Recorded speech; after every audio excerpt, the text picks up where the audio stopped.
So now we come towards the chapter 22 of the female reproductive system, which is from the histology. So now the female reproductive system consists of a pair of ovaries, then genital ducts or the fallopian tubes, then we have the uterus, the vagina, the external genitalia, which includes the mammary glands. But firstly, we are going to do the ovaries with their ovarian cycle.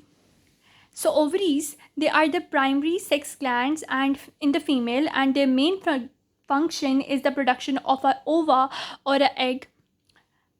What happens that the ovary is covered by a layer of simple cuboidal epithelium, which is known as its surface epithelium or germinal epithelium. Let me show you. You can see on the surface of the ovary that it has the simple cuboidal epithelium, which is its germinal epithelium. Below it, we have the tunica albuginea. Germinal epithelium, cuboidal. Below it, the tunica albuginea. Below the surface epithelium, we have the capsule of the dense fibrous connective tissue known as tunica albuginea. The main substance of the ovary has a medulla and a cortex. Now we have the cortex. The cortex has cellular stroma and ovarian follicles, which are irregularly scattered in the stroma. Let me show you. So the cuboidal germinal epithelium, the tunica albuginea, dense fibrous connective tissue, then the ovarian follicles, and within the follicles, this white substance, this is the stroma. So the stroma with the ovarian follicles, then tunica albuginea, and then this germinal epithelium. This forms the ovarian follicles along with the stroma. It forms the cortex. Then on the inside, we have the medulla. Now this medulla of the ovary lies in the center of the ovary, and it has loose connective tissue. It has blood vessels, lymphatic vessels, nerves of the ovary. And the blood vessels, they are ovarian and the uterine artery. The lymphatic vessels, they are coming from lateral aortic and pre-aortic. I have explained this in my anatomy video. And the nerves, they are coming from the renal, the aortic, and the hypogastric plexuses. Now, the stroma of the ovarian cortex. This is very important because the stroma is composed of spindle-shaped cells, which are called the stromal cells. It also has collagen fibers, reticular fibers, fibroblasts, smooth muscle cells, and macrophages, which are present between the stromal cells. Firstly, the stromal cells, which are spindle-shaped, then they have collagen fibers, reticular fibers, fibroblasts, macrophages, and smooth muscle cells. Also, it contains a large number of the blood capillaries. The stromal or the spindle-shaped cells, they are arranged in a haphazard manner or in ill-defined whorls, and they secrete the endocrine secretions. One is the secretion which is known as progesterone and other estrogen. Firstly, we have theca folliculi, which is secreted by the ovary itself. The theca folliculi is actively secreting the female sex hormones. With increase in the age, the collagen fibers that are in the stroma, they start to increase in number, whereas the follicle cells, etc., they start to decrease in number. And with the collagen increasing, the ovary cortical stroma consists entirely of the collagenous tissue, and at this stage, the ovary becomes a mass of the collagenous tissue instead of a reproductive organ that occurs after menopause. Now we have the ovarian cycle. The ovarian cycle of the female reproductive tract is about 28 days long, and it has three phases: a follicular or a pre-ovulatory phase, then an ovulatory phase, and then a luteal phase. Now we come towards the follicular phase. It is also known as the pre-ovulatory phase, in which follicles, under the action of the follicle stimulating growth hormone, they grow. As a result of which, what happens? The follicles start to grow, and sometimes one ovary takes place in one ovary this takes place, and sometimes in the other ovary this takes place, but this is an irregular transitioning method. But what happens on the 14th day of the follicular phase? There is ovulation. Ovulation is when there is bursting and release of the oocyte from the ovaries.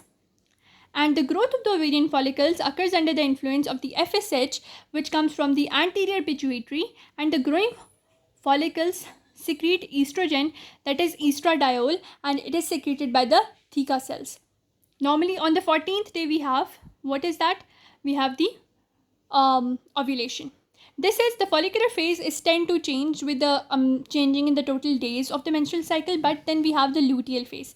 This phase is going to stay constant for the 14 days because it will occur only after ovulation, and this is going to stay constant no matter how long the pre-ovulatory or short the pre-ovulatory phase was. Now, as this phase begins, what happens? Ovary released one of its oocyte. After that, a corpus luteum is remained inside the ovary. Now this corpus luteum will secrete the progesterone. Now the corpus luteum that is formed secretes large quantities of the progesterone. The length of the luteal phase is constant, and if the ovum is not fertilized on the 10th days of the formation of corpus luteum, it starts to degenerate and it forms a white tissue which is known as a corpus albicans. Now we will talk about the ovarian follicles. It's a special spherical structure that contains an immature oocyte which is surrounded by epithelial cells. Now the epithelial cells which will surround it are known as they're not the germinal cell, rather they are the cells which are the follicular cells. And these follicular cells, when they surround an ovary, they form the primordium, when they surround oocyte, they form the primordial follicle. Then during the first few days, they grow, and the growing follicles, they are unilaminar, multilaminar, etc. And then there are secondary follicles, and then after that, they convert into the Graafian follicles. Then they undergo follicular atresia, that is when they are not fertilized, and this is a whole thing that happens in the ovaries. Now we have the primordial follicles. It is actually an immature ovum which is surrounded which is having a primary oocyte which is arrested in the prophase of the first meiotic division. It is surrounded by flattened squamous epithelial cells, the follicular cells. It is 25 to 30 micrometers in diameter. It has Golgi complex, rough endoplasmic reticulum, lysosomes, and the cell membrane which is called oolemma. Let me show you. And these follicular cells, they are known as the granulosa cells. They are squamous in shape, and they are attached to each other by desmosomes, and they rest on the basal lamina. And beneath the basal lamina, then we have the oolemma, or the membrane of the oocyte. Now this is the oocyte. This is the primordial follicles. It is an oocyte in the center which is surrounded by the oolemma. Then oolemma has a basal lamina. On the basal lamina, we have these flat follicular cells which are actually squamous, and they have their desmosomes between them. That is primordial follicle. Then we come towards growing follicles. And growth of the follicles is under the action of the follicle stimulating hormone. The main thing that I need you to know is that this one is having an oocyte which is arrested in its prophase 1 of the meiosis 1. But during puberty, when follicle stimulating hormone, it actually stimulates the follicles, then it converts into this. But for the first 11, 12 till the menarche, this cell is in the stage of this. But now in the growing follicles, we have 3 types of growing follicles: unilaminar, multilaminar, and secondary follicle. Now we come towards the unilaminar follicle. This is 120 micrometers. Firstly, we see the primordial follicles was 30 micrometer. Now this is 120 micrometer. It has rough endoplasmic reticulum, Golgi complex, and there are certain secretory granules which are known as cortical granules that are occurring in its peripheral part. Now, the follicular cells surrounding this, they will grow in size. They will become cuboidal. From the squamous to cuboidal shape will be changed. Then the granulosa cells, they are joined together by macula communicans rather than by desmosomes, and a layer of amorphous homogeneous material appears in the oocyte and the granulosa cell, which is the zona pellucida, which is 5 to 10 micrometers thick, and it takes an acidophilic stain. Acidophilic is purple stain. Then they also have the zona pellucida 1, 2, 3, and 4 proteins. Main thing is that during the process of fertilization, the some proteins of the zona pellucida, they serve as receptors. They bind to the proteins on the surface of the sperms. What happens? Thin tapering philopodia of the follicular cells and microvilli from the oolemma penetrate the zona pellucida and communicate with each other through gap junction. Follicular cells, they will have philopodia. For F for follicular cells, F for philopodia. Microvilli will have, oolemma will have the microvilli. So this is the diagram which shows the unilaminar primary follicle. You can see from the squamous to epithelial transition, then the cortical granules, then we have one main thing, that is secretion of the zona pellucida. It is very thin over here, but it gets a bit thicker in the next stages. So zona pellucida, cortical granules, the cuboidal cells, and the cuboidal cells are connected to each other by the not by desmosomes, rather by macula communicans or gap junctions. Then we have one other thing, that is philopodia from the follicular cells. These are follicular cells, so philopodia from them, and microvilli will come from oolemma and they will communicate with each other. Now we come towards the multilaminar primary follicle, which is preantral follicle. Main thing about this is it has a large number of layers, multilaminar, multi-layers. Now what happens is this, that the multiple layers of the granulosa cells, now they are called stratum granulosum, and they will secrete a sheath which is known as the theca folliculi, and that theca folliculi will then separate into theca interna and theca externa. Let me show you. So if you can clearly see, this is a multilaminar follicle. It has an oocyte on its interior, then the zona pellucida, then multiple layers of the granulosa cells. They will secrete the theca cells. The theca cells will have an internal layer, the theca interna, and an external layer, the theca externa.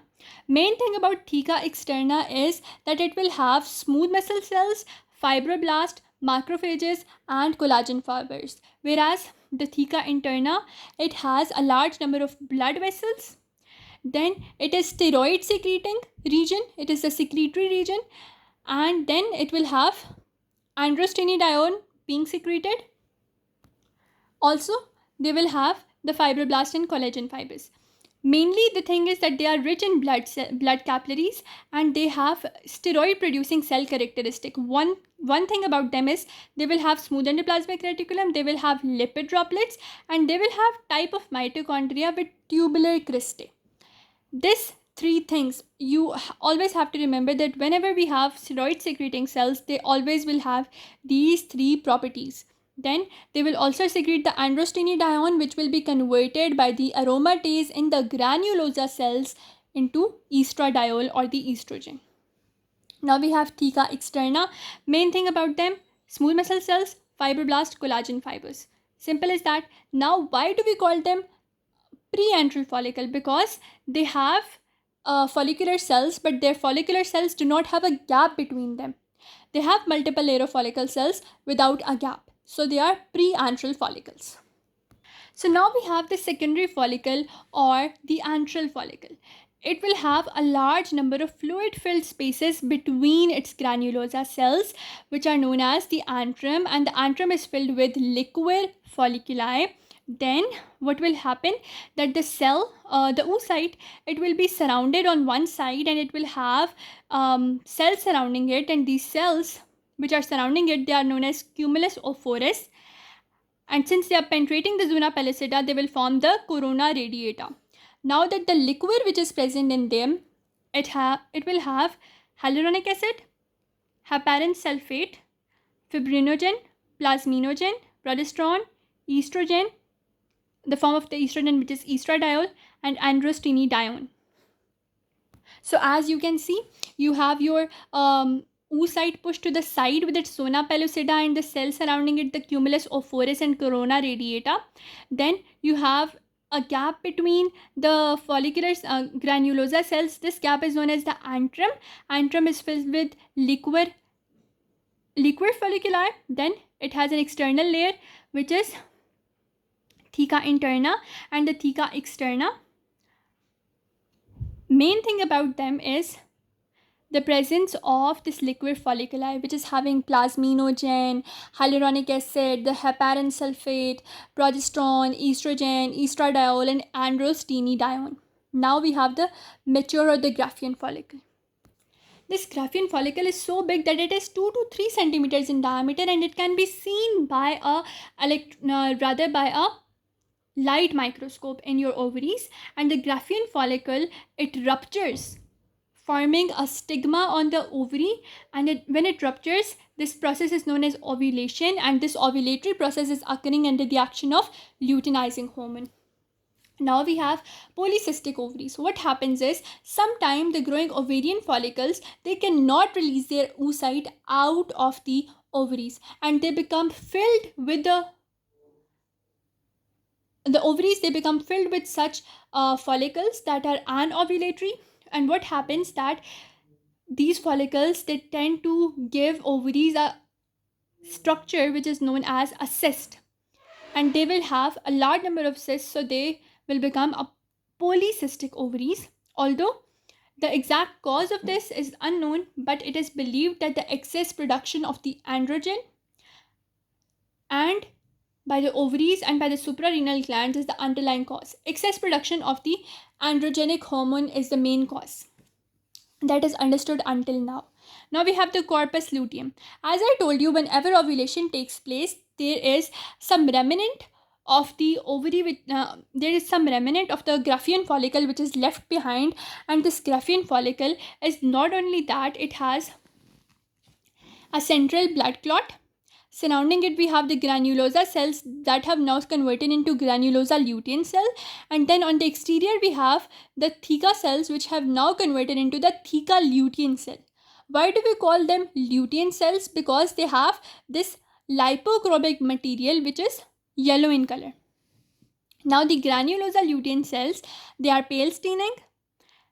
They have lipid producing cells that are steroid producing cells that will have lipid droplets, mitochondria with tubular cristae, abundant smooth endoplasmic reticulum. Then they will also have the enzyme aromatase, yellowish lipochromic material. That is why they are known as the granulosa lutein cells. And the principal function of these cells is to secrete progesterone.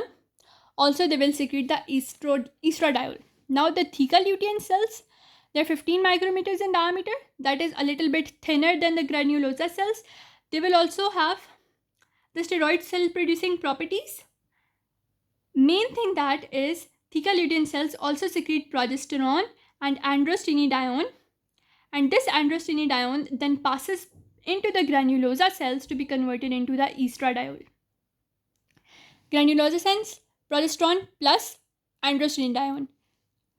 The theca lutein cells, they secrete progesterone plus convert the androstenedione into estradiol. Now, this fate of the corpus luteum with a central blood clot is that it secretes a large number of progesterone, which makes your uterus being susceptible to the pregnancy. It makes it prepared for pregnancy. But if fertilization does not take place, on the 9th day after ovulation, it degenerates completely and forms a white scar, which is known as the corpus albicans. But if fertilization takes place, then it persists for about 6 months, and it produces a large amount of progesterone, which helps to maintain pregnancy and prevent menstruation. Finally, if there is nothing, it is replaced by corpus albicans, meaning a white scar tissue. That was all from my side regarding your ovarian cycle and your ovaries and the type of the ovaries. I hope you understood each and everything in detail.